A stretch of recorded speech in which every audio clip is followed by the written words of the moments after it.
Okay, in this video, I'm going to go over just another time how to do this math again and again and again. And remember, it's the same math from that 60 question packet, but now this is just like, well, we have to do the lab first to collect the data, and once we have that data, then we can plug and chug all the numbers. So I'm going to go over again how to get the calculations from this part, and these calculations will be what you need to be able to do to fill in like all this stuff on the lab test. So to kind of review, what you'll have to do on the test is get a concentration of an unknown acid, and you need to know that concentration, that initial concentration, so that you can therefore figure the H plus concentration at equilibrium. And once you have an H plus concentration, we can get a pH because of all those equations. And once we do a titration in class, all we have, the only data that we're collecting, is you technically know how much acid you started with, and you'll be assigned a certain amount. You're going to keep track of how much base it actually took to hit the neutralization point, and you will have a concentration of the base. So we have to take all the stuff that we have, that we've gathered from the test, or from the titration, and how to figure out how to use this stuff over here to actually get this stuff over here in this list. So we're going to do an example from class. I'm going to use like whoever did this, who took acetic acid and NaOH. They took 9.9 milliliters of the acid. The mass is, I'm going to do another video. This will be important if you want to get a percent by mass later. The concentration of base that we used in class was 0.250 molar. And this person says that it took them exactly 11.00 milliliters to hit that neutralization point. So just to kind of relate this back to the test real fast, if this had been on the test, what would have been circled for this person would have been, oops, I don't need to put the milliliters there. That's my fault.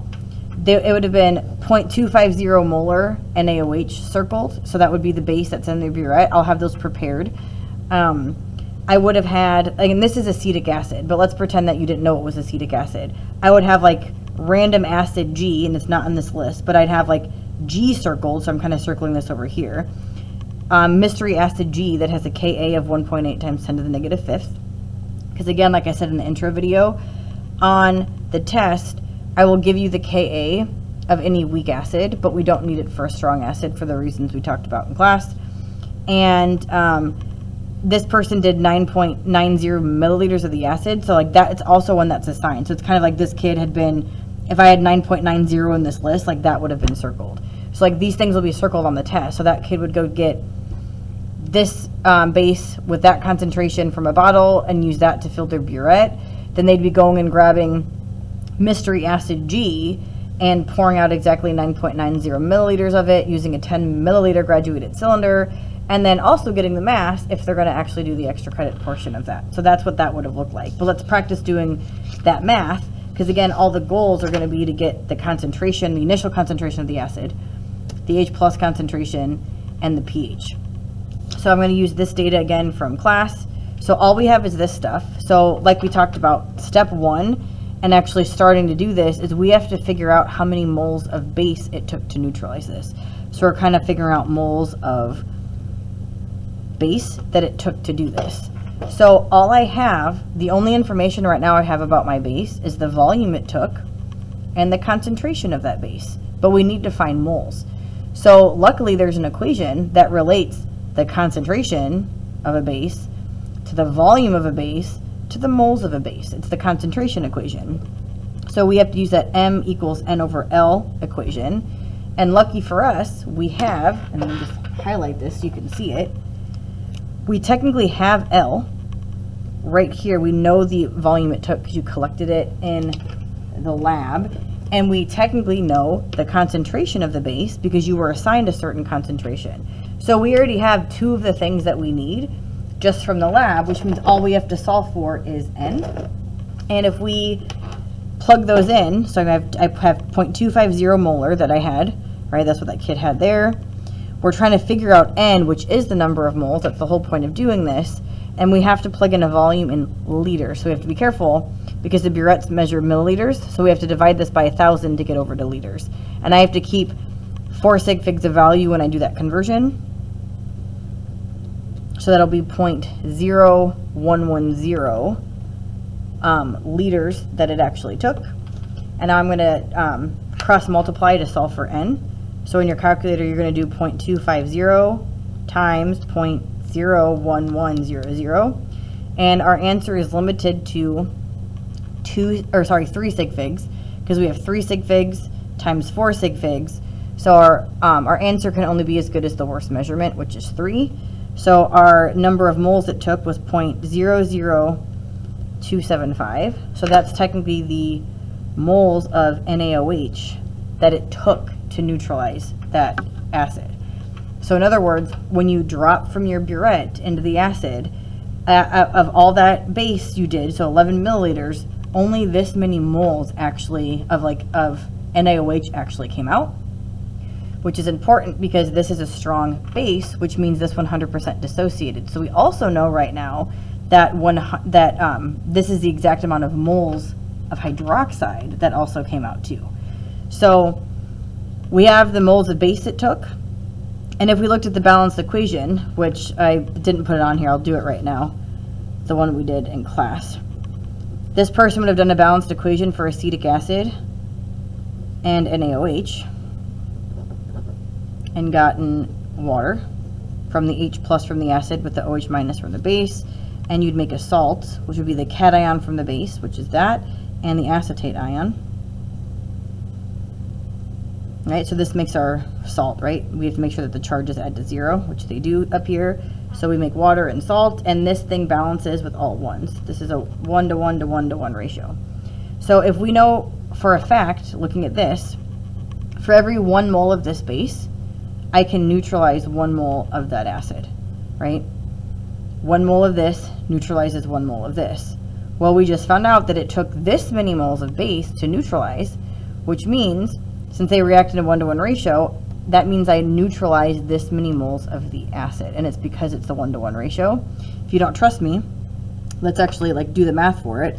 So step 2, it's kind of like how many moles of acid were neutralized. So we know for a fact we had this much base, so that's how many moles of NaOH we had. And if you look at the chemical equation, you can see that for every 1 mole of NaOH, and I put NaOH at the bottom so those cancel, I neutralize 1 mole of ethanoic acid or acetic acid. Same thing, right? So when you multiply this by 1, you end up with the same exact thing.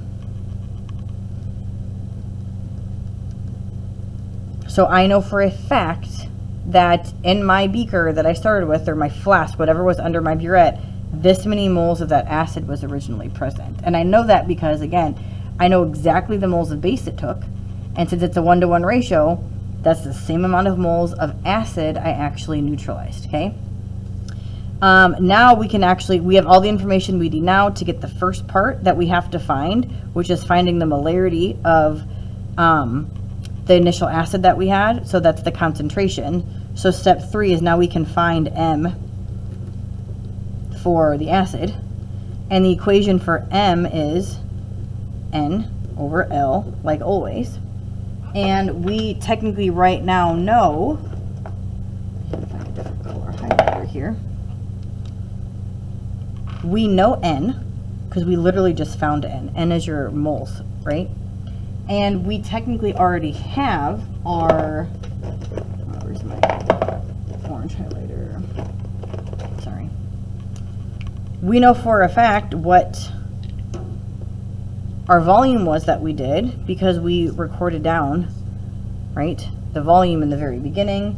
That would be the volume here, circled on your test, right? So you have what L is, but again, milliliters is what's given to us, so we have to make sure that we convert that to liters. But I'm just plugging in everything I have right now. I technically know the moles of acid I had, and I'm dividing that by the amount of acid I started with, which is 9.90 milliliters. Converting that to liters gives us 0.00990. So the concentration of that acid that we started with is 0.00275 divided by 0.00990.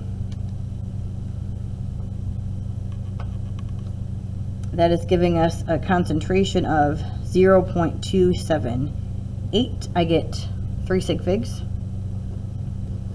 So this is the initial concentration of my acid. And now that we have that, we can find the H plus concentration next. So this is the important thing, because if you think back to that 160 question practice test that we did, and all the examples with ice tables we did in class, in order for us to do an ice table that we do for weak acids and weak bases, and acetic acid is a weak acid, we have to know the starting molarity, or we can't do an ice table, right? The very first line of an ice table are those initial concentrations of everything. We cannot do an ice table that we need to do to find H plus. We can't do that until we have the initial concentration. So we just did the very first thing we need, which is this part.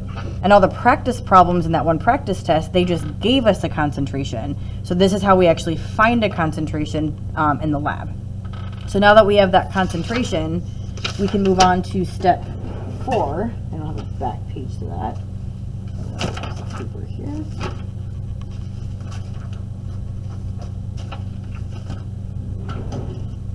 So now step 4 is going to be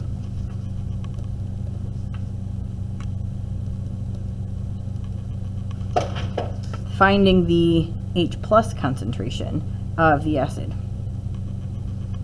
And right now what we know about the acid is we know technically we know the moles of it. We know the concentration of it now. And we have the Ka. That would be, again, a weak acid. It would be circled on your test. You don't have to find it for the test. I will give it to you for a weak acid. And we know that Ka was 1.8 times 10 to the negative 5th. Okay? So now, if you think of, we can walk through the whole ice table now to show acetic acid dissociating. But if you remember, like we have, you know, our acid that breaks into 2 things, and every time we did an ice table to save yourself the heartache, right? Every single time when we had a 1-to-1 ratio, at equilibrium, because this was always our acid, our original acid breaks into H plus and it's A minus. This was always our initial concentration minus X. This was always going to be X, and this was always going to be X. So without even doing the ice table and wasting your time, we know that the Ka is always going to be the products multiplied by each other. Our products are X and X. It's always going to be X squared on top of your ice table for 1-to-1 ratios. And it's always going to be divided by the concentration of the acid at equilibrium, which was M minus X. Every single time. It looks kind of ugly here. I'm going to write this off to the side. There. Every single time it's going to be X squared over initial concentration minus X. Every single time. So with this problem, right, and I need to find X right now, because the next thing on our list that we're trying to find is our H plus concentration, because we need that in order to get a pH, right? So we first had to get a molarity, a concentration of the acid, because we need that to get an H plus, and then once we have an H plus, then we can find a pH. So I'm going through here and I'm doing this. I would do this and I would set it equal to my Ka, which is 1.8 times 10 to the negative 5th. So I have everything I need to plug in. I want to check the rule of 100 though, to make sure, because what I'd love to do is disregard this minus X at the bottom. So I'm just going to check the rule of 100 real quick just to see. I have to take the initial concentration of my acid, which was 0.278, and we have to divide that by the Ka of the acid, which was 1.8 times 10 to the negative 5th. Oh, sorry, I got out of frame there. You can do it in the calculator if you want, but we can tell by looking at this that this will be bigger than 100, because what this technically is 0.278 divided by 0.000018, right? We can obviously see that that goes into it many times. Sorry, I keep on moving out of frame here. This definitely checks out. The rule of 100 checks out, so I'm going to disregard that thing. So what we're left with, I'm going to take this crap over here and rewrite it here just for more room. I'd have 1.8 times 10 to the negative 5th equals X squared divided by the initial concentration M, and M we technically know from the previous one at 0.278. Right, so I'm going to multiply both sides by 0.278. and then take this square root of whatever that is. So I'm going to do that real quick. 1.8 times 10 to the negative fifth. Oops. Times 0.278. I'm going to take the square root of that answer. And I get an x to be 0.002. I'm going to do 3 sig figs because the KAs are exact, so this is technically like an infinite number here. So I'm doing 3 sig figs, so 0.00224. No, 224. That's what x equals when I do this. Well, based on this, we know for a fact that x would always equal our H plus concentration, right? X equaled our H plus concentration. Because what this really was, right, when you did this the long way, and our numerator is really like H plus times A minus divided by that acid, right? So the x is really just representing H plus. So technically our x is H plus. So we literally just found that what we need is the H plus concentration, which is 0.00224. So that's what we need for this part here. And that should be in molar because it's concentration. So we already found concentration of an acid. We just found the H plus concentration too. So that was the initial concentration of my acid. This is the amount of H plus that's floating around. Because again, like, this is a weak acid, so I have that starting concentration, but I had to use that Ka formula to actually figure out how much of this I got, because a weak acid doesn't completely dissociate. So I have to use that Ka formula to be like, okay, I'm starting off with this much acid. It's not going to fully break up, so based on how good it can break up, how much H plus am I actually getting? We just went through and figured that all out and got this amount here.